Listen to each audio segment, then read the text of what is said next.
श्री रामचंद्र कृपाल भज मन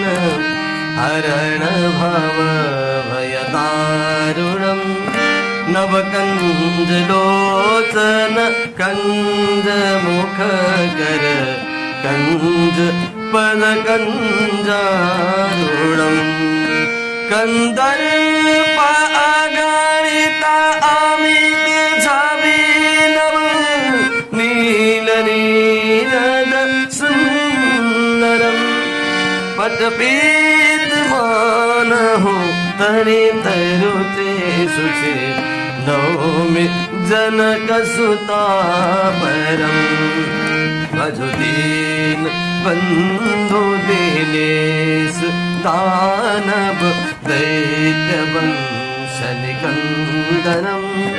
रघुनंद आनंद कंद कोसल चंद दशरथ नंदनम शिरमुकुट कुंडल तिलक चारु उदारु अंग विभूषणम